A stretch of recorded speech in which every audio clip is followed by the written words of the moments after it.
Hola, buenos días. Bienvenidos al curso online de español. Me llamo Carlos Izquierdo Tobías y soy exprofesor visitante de Jamia Millia Islamia en Nueva Delhi. Ahora nos encontramos en el módulo 4 del paper Historia de la literatura hispanoamericana 2. Aquí vamos a hablar sobre el siglo XIX, parte C, la expansión romántica en el continente. A mediados del siglo XIX, el romanticismo era la estética dominante en Latinoamérica. Cuando intentamos establecer cronologías y valorar la relevancia de este movimiento, nos encontramos con diferencias importantes en cada país. Durante las muchas décadas que los modos y gustos románticos deambularon por América, estos evolucionaron y se mezclaron con otras tradiciones como el costumbrismo o con corrientes bien distintas como el realismo. Es necesario, por tanto, reconocer esta heterogeneidad del romanticismo en Hispanoamérica si además tenemos en cuenta la gran cantidad de autores y obras del periodo. José Miguel Oviedo opina que el romanticismo del continente ha dejado mayor calidad en la prosa, tanto novela, cuento o ensayo, que en la poesía o teatro, y añade que la novela moderna hispanoamericana alcanza su relevancia social como género con esta estética. Vamos a hablar ahora sobre el romanticismo en Cuba. El romanticismo cala pronto en Cuba, quizá por influencia de José María Heredia, del que hablamos en el módulo 2. También pudieron haber influido la presencia de tradiciones criollas y africanas, la música, el paisaje de la isla, etc. Cabe recordar aquí que Cuba era aún posesión española en 1898 y que por tanto tiene sentido pensar que el romanticismo se pusiera al servicio de la afirmación de la nación cubana y la lucha independentista. En los albores del romanticismo cubano encontramos a Diego Gabriel de la Concepción Valdés, más conocido como Plácido, y a José Jacinto Milanés. Sin embargo, los dos grandes del romanticismo cubano fueron Gertrudis Gómez de Avellaneda y Cirilio Villaverde. Gertrudis Gómez de Avellaneda escribió poesía, teatro, novela, ensayo, memoria, cartas, etc. Bien formada en la literatura española y francesa, viajó a Europa en 1836 y tras visitar Francia se instaló en España. Su novela Sab fue publicada en Madrid en 1841 y su primera colección de poemas en 1850. Su casa en Sevilla se transformó en una célebre tertulia literaria. Fue en Sevilla donde conoció a su gran pasión, Ignacio de Cepeda y Alcalde, un estudiante universitario que la amó pero que la abandonó más tarde. Aunque toda su obra posterior lleva las marcas del fracaso de esta relación amorosa, hay que destacar las cartas de amor, las cartas reales que ella le escribió entre 1839 y 1854. De espíritu rebelde y con ideas provocadoras para el momento sobre el matrimonio y la independencia de las mujeres, Gómez de Avellaneda se convirtió en uno de los literatos más populares de su época. En cuanto a su poesía, cabe destacar su especial talento para el ritmo poético. Sus obras teatrales toman temas de la historia y leyendas españolas o incluso de la Biblia. Destacan Saúl y Baltazar. En sus novelas, la pasión amorosa y la fatalidad del destino son el centro de la narración. La más célebre y la única de tema cubano de la escritora es Sab, una novela que denuncia la esclavitud en la isla, aunque tal denuncia está supeditada a la historia de amor romántico. Cirilio Villaverde se hizo célebre gracias a Cecilia Valdés o La Loma del Ángel. Esta novela apareció primero en 1839, pero la edición definitiva solo se publicó en 1882 en Nueva York y ocupó a su autor en los muchos años que pasó en el exilio en Estados Unidos. El texto final narra los amores contrariados de Cecilia y Leonardo y nos ofrece un cuadro de la vida cubana de 1812 a 1831. Es interesante ver cómo una novela escrita en el periodo romántico se reescribe en una época en la que ya reinaban el realismo y el naturalismo. Cecilia Valdés denuncia el sistema esclavista a la vez que extiende la idea de esclavitud a la situación por la que pasaba Cuba bajo el dominio colonial. José Miguel Oviedo opina que la primera versión de la novela se alineaba con el reformismo de la época y dotaba de mucha atención a los amores de los protagonistas, mientras que en la versión de 1882 se da más importancia al rechazo a la esclavitud y a la denuncia del yugo colonial. Vamos a hablar ahora sobre el romanticismo mexicano. El romanticismo llegó pronto a México y alcanzó gran popularidad gracias a literatos como Fernando Calderón e Ignacio Rodríguez Galván, iniciadores del movimiento en la región. Guillermo Prieto, político, periodista y literato, dio voz al mundo del suburbio pobre que bien conocía.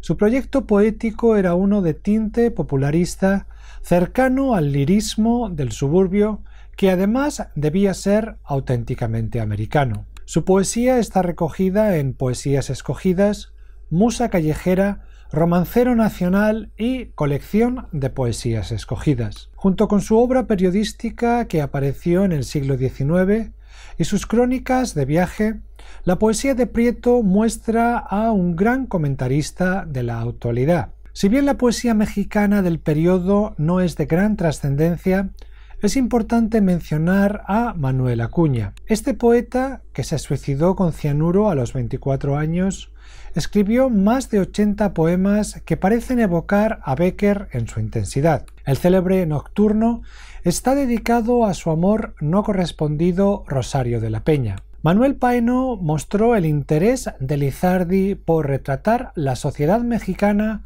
pero los barrios pobres fueron su preferencia. Fue uno de los primeros escritores mexicanos de novelas cortas, algunas de las cuales recopiló en Tardes Nubladas. Oviedo escribe que la obra de Paino es, más que romántica, una especie de costumbrismo animado por un espíritu reformista. También escribió novelas extensas como El Fistol del Diablo, que recupera el mito de Fausto para contar la historia de un joven de clase alta que vende su alma al diablo para disfrutar de su donjuanismo. Aquí destacan la descripción del cuadro social y las referencias a la historia política del momento. En la segunda generación de románticos mexicanos se incluyen José María Roa Bárcena, Ignacio Manuel Altamirano y Vicente Riva Palacio. José María Roa Bárcena fue un autor veracruzano conservador que incluso apoyó al emperador Maximiliano. Escribió poesía, novela corta, ensayo, crónica histórica, etc., pero logró un lugar destacado en la historia del cuento hispanoamericano. Roa Bárcena es el autor de los primeros relatos de suspenso de la literatura en español del continente. Su interés por lo fantástico y sobrenatural fue poco común. Su mejor cuento parece ser Lanchitas, que cuenta la historia de un cura y su extraño vínculo con el mundo del más allá. Ignacio Manuel Altamirano tenía orígenes indígenas. Su obra cubre una gran cantidad de géneros, pero es con sus cuentos y novelas con los que logró fama. Los primeros aparecen recogidos en Cuentos de invierno. Sus novelas son Clemencia, La Navidad en las montañas y El Zarco. El militar Vicente Riva Palacio escribió teatro, poesía y novelas de trama sentimental y trasfondo histórico. Destacan sus novelas ambientadas en la época colonial, especialmente en la etapa de la Inquisición como Monja y Casada, Virgen y Mártir, y Martín Garatuza, las dos publicadas en 1868. Mayor relevancia tienen sus relatos breves que aparecieron póstumamente en los Cuentos del General. Vamos a hablar ahora sobre el romanticismo en Venezuela y Colombia. La Gran Colombia se dividió en 1830 en Venezuela y Colombia y ambas naciones aprovecharon el ímpetu del romanticismo para su afirmación nacionalista. Entre los poetas venezolanos hay que destacar a José Antonio Maitín, que cantó a la naturaleza y a Bolívar. Es intenso su poema dedicado a la muerte de su esposa, Canto fúnebre. Juan Antonio Pérez Bonalde parece ya acercarse al modernismo, aunque su obra, estrofas y ritmos, es la de un romántico depurado. Quizá los poetas colombianos más relevantes fueron José Eusebio Caro y Rafael Pombo. Caro destaca en el romanticismo hispanoamericano por su sentido riguroso de la forma, algo poco común en el periodo. Quizá inspirado por la erudición filológica y lingüística colombiana de Rufino J. Cuervo o Miguel Antonio Caro, José Eusebio entendía la poesía como una disciplina reflejando sus lecturas de los clásicos y románticos ingleses y franceses. Sus poesías, publicadas póstumamente en 1857, no son solo poemas de las emociones, sino que también encierran ideas filosóficas. Rafael Pombo pertenecía a la segunda generación de románticos colombianos. Se dedicó al periodismo, la política y a la diplomacia. Vivió en Estados Unidos, donde leyó y tradujo a Emerson, Longfellow y Bryant. Escribió poesía, fábulas y cuentos. Su lírica aparece reunida póstumamente en los 2 volúmenes de poesías. Es una poesía que recorre todos los temas: patriótica, política, satírica, amorosa, religiosa, etc. El amor, que es convencional en sus primeras obras, se diluye más tarde en la soledad y el desengaño. La naturaleza muestra al hombre como un ser pequeño. Será otro colombiano el que se alzará como la expresión romántica por antonomasia. Se trata de Jorge Isaacs, autor de la novela María. Isaacs nació en Cali en una familia acomodada, aunque durante su vida tuvo que hacer frente a muchos apuros económicos que lo hicieron un hombre frustrado. Sin embargo, escribió una de las obras clásicas del romanticismo americano. María es una novela que cuenta los amores de Efraín y María en una combinación de fuentes literarias y experiencias personales. El personaje de María está concebido a la manera de las heroínas de la literatura romántica, mientras que el de Efraín muestra en su carácter y experiencias la del autor de la novela. Isaac presenta el texto con cierta distancia, como si se tratara de una autobiografía de Efraín que cae en sus manos a través de un amigo, un testamento amoroso que nos acerca a la subjetividad y tragedia del protagonista masculino. La novela sigue el modelo de la novela romántica sentimental francesa. De hecho, con sus constantes citas a otras obras, parte de las lecturas que Efraín ofrece a su amada y que contribuyen a la educación sentimental de la joven, María acumula, sintetiza, adapta y recrea en un ambiente americano los tópicos y fórmulas de la novela sentimental exotista francesa. No obstante, hay que añadir que la novela tiene varias influencias a pesar de su naturaleza esencialmente romántica. Por un lado, el costumbrismo se deja ver en una historia ambientada en el Valle del Cauca, en las tradiciones y culturas del área y en los pintorescos paisajes que la novela describe. Por otro lado, el realismo se hace notar en el mundo social que rodea a los amantes. Este mundo es representado en sus injusticias, la sociedad campesina es feudal y dividida entre hacendados y desposeídos. Asimismo, la novela denuncia la esclavitud y el maltrato a los hombres de color. En general, la idea de las ilusiones perdidas, el conflicto entre el mundo ideal y el real, recorre la trama. Vamos a hablar ahora sobre el romanticismo en Ecuador. Las 2 grandes figuras del romanticismo ecuatoriano fueron Juan Montalvo y Juan León Mera. Aunque los 2 nacieron el mismo año y en Ambato, fueron personalidades completamente diferentes. Mientras que Mera, católico reaccionario y defensor de un americanismo literario, apoyó al dictador ultracatólico y ultraconservador Gabriel García Moreno, Montalvo, liberal e hispanizante, tuvo que salir al exilio. Juan Montalvo fue un gran prosista y uno de los ensayistas más celebrados del momento. Como hemos indicado, Juan Montalvo defendía una lengua hispanizante. Polemista y panfletario, escribió con fórmulas que encontraba en la oratoria latina y los clásicos españoles. No incluye giros locales en sus textos, sino que se ciñe a un lenguaje castizo. Sus capítulos parecen casi una obra de metaficción. Sabía cómo fustigar con frases lapidarias y usaba el lenguaje con una alta responsabilidad moral, tal como lo demuestran sus ardientes Catilinarias y los misceláneos 7 tratados. Sus escritos revelan su odio a García Moreno y su rechazo de la dictadura y la religión católica.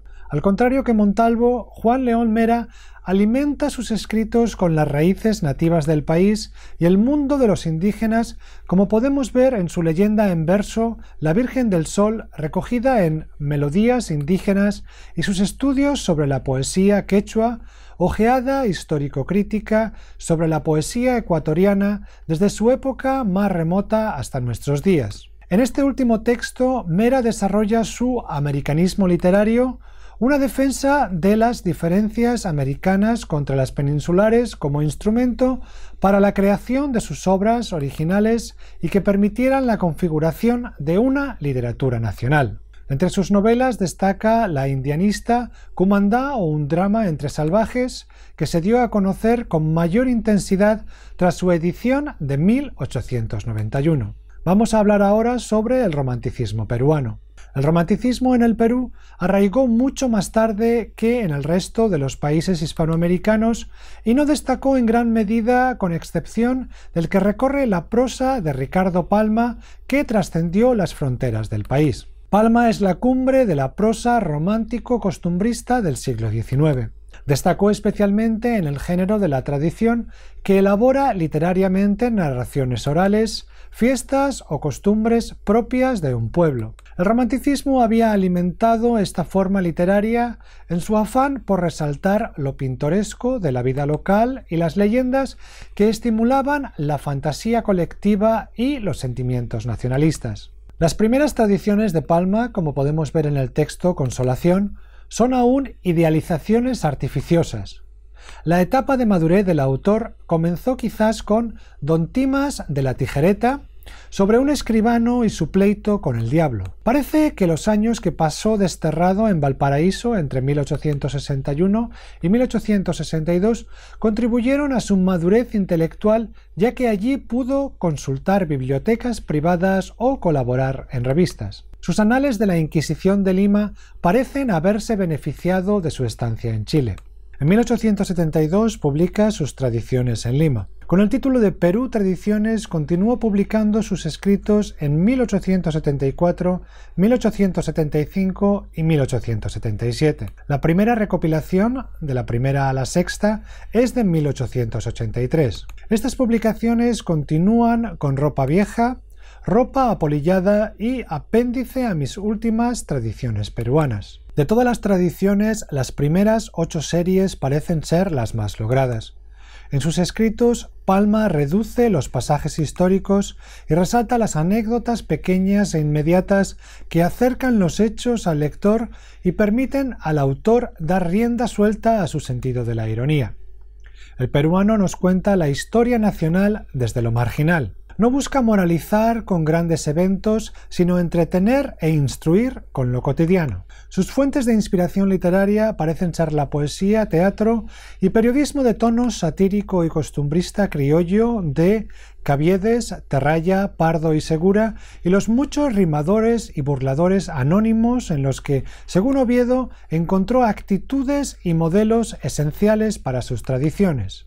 Una visión festiva de la vida nacional, una agudeza crítica para juzgar el mundo de la realidad social, un razonable escepticismo ante las condensaciones institucionalizadas de la historia o la actualidad, un vehículo para incorporar al lenguaje literario el de la calle, cargado de sabrosos proverbios, sentencias y dicharachos. Palma decía, exagerando otra vez, que era el pueblo y no él el verdadero autor de las tradiciones. Él solo, afirmaba, recogía su humor y lo fijaba. Y terminamos aquí este módulo. Muchas gracias.